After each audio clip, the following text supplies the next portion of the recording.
If you're coming to Tenerife in the next month or so, you're probably wondering what the rules are about masks. So, do I need to be wearing one along the beach? The answer is no. Hopefully you can hear me now. So the situation is this: you don't have to be wearing a mask if you are in an area where you can be 2 meters away from any other people that don't live in your house. If you go in a car where you don't know the people, you don't live with them rather, then you will have to wear a mask. So that'll be a taxi. So be prepared to bring masks.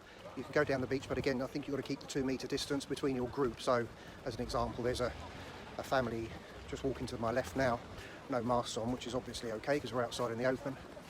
It's they'll have to, when they choose their spot, they'll have to make sure that they're far enough away from other families down there on the beach as well.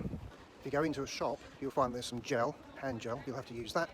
When you go in, you'll also have to be wearing your mask as well. And just be careful because there might be an allowance of the amount of number of people that are allowed into the shop at any one time. So you might see FORO, F-O-R-O, 5, for example, which means only 5 people allowed in the shop at the one time.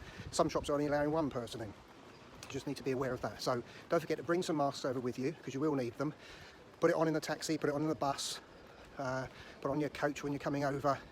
Obviously you've worn it in the airport, and the airplane. But just be aware of what you've got to do.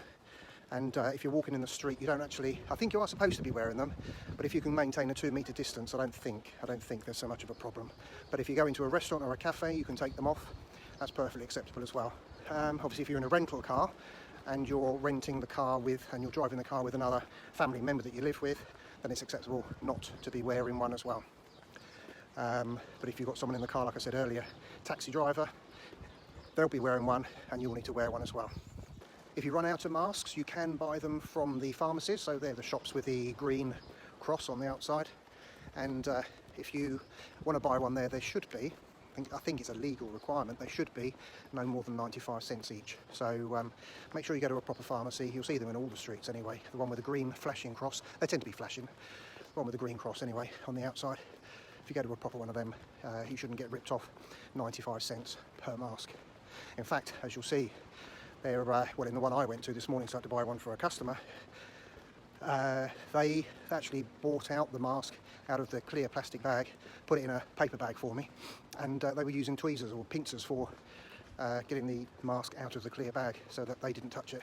Hope that's been helpful, and see you in the next one.